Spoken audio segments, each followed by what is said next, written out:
Higher secondary first ইয়েৰৰ মেথামেটিক্সৰ question paper ফাদিল হোৱাৰ পিছতে কঠোৰ হৈ পৰিছে ASSEB অসম ৰাজ্যিক বিদ্যালয় শিক্ষা পৰিষদ। ইতিমধ্যে অসমৰ 18খন বিদ্যালয়ৰ বিৰুদ্ধে এজাহাৰ দাখিল কৰিছে ASSEBয়ে। 21 মাৰ্চ তাৰিখে অৰ্থাৎ শুকুৰবাৰে গণিত বিষয় পৰীক্ষা অনুষ্ঠিত হোৱাৰ কথা আছিল, কিন্তু তাৰ পূৰ্বেই প্ৰশ্নকাকত ফাদিল হয়, যাৰ বাবে গণিত বিষয়ৰ পৰীক্ষা পষ্টপন কৰা হয়। পৰীক্ষাৰ নতুন দিন এতিয়ালৈকে ধাৰ্য কৰা হোৱা নাই। যিদিনা গণিত বিষয়ৰ প্ৰশ্নকাকত ফাদিল হৈছিল, সেইদিনা নিশা 12 বজালৈকে সময় দিয়া হৈছিল যিসমূহ বিদ্যালয়ে নিজাকৈ পৰীক্ষা পতাৰ অনুমতি পাইছিল, নিজৰ বিদ্যালয়তে ক্লাছ 11ৰ এক্সাম পতাৰ যি সুবিধা পাইছিল, সেইসমূহ বিদ্যালয়ে যিহেতু কুৱেশ্যন পেপাৰ আগতীয়াকৈ পাইছিল, সেই কুৱেশ্যন পেপাৰৰ মেথামেটিক্সৰ ক্লাছ 11ৰ যি কুৱেশ্যন পেপাৰৰ পেকেট, সেই পেকেটটো লিড স্কুলক উভতাই দিয়াৰ বাবে ইনস্পেক্টৰৰ ফালৰ পৰা, প্ৰত্যেক ডিষ্ট্ৰিক্টৰে ইনস্পেক্টৰৰ ফালৰ পৰা নিৰ্দেশনা দিয়া হৈছিল।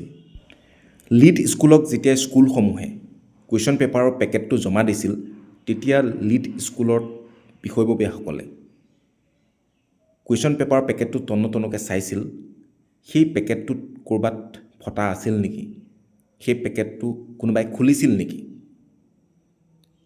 আৰু তেতিয়াই আচলতে জুলুঙাৰ মেকুৰীটো ওলাই পৰিছিল। এতিয়া যি 18খন বিদ্যালয়ৰ বিৰুদ্ধে এজাহাৰ দাখিল কৰিছে, আচলতে সেই 18খন বিদ্যালয়ে কুৱেশ্যন পেপাৰৰ পেকেটটো জমা দিওঁতে বোধকৰোঁ তাত কিছু বিসংগতি আছিল।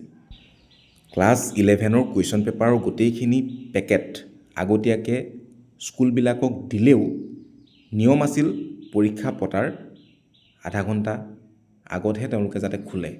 আচলতে পৰীক্ষা আৰম্ভ হোৱাৰ 15 মিনিট আগতহে আচলতে খুলিব লাগে, কিন্তু বহুতে হয়তো আগতীয়াকৈ খুলিছিলে। নিজৰ ষ্টুডেণ্টক তেওঁলোকে হয়তো কুৱেশ্যন পেপাৰ দিছিল বা কুৱেশ্যনবিলাক কমন কুৱেশ্যন বুলি কৈ চাবলৈ কৈছিল।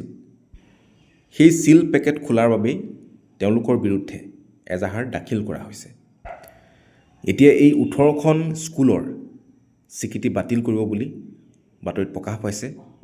ইয়াৰে 3খন গভৰ্ণমেণ্ট আৰু 15খন প্ৰাইভেট স্কুল আছে, যিসমূহৰ বিৰুদ্ধে ইতিমধ্যে এজাহাৰ দাখিল কৰা হৈছে। এই গোটেই ঘটনা প্ৰক্ৰিয়াটোত বিদ্যালয়ৰ প্ৰধানসকলৰ ভুল আছে। যিহেতু নিৰ্দেশনা দিয়া থাকে, সেই নিৰ্দেশনা অমান্য কৰি পৰীক্ষা আৰম্ভ হোৱাৰ এদিন বা দুদিন আগত কুৱেশ্যন পেপাৰ চিল পেকেট ফলাৰ কাৰণেই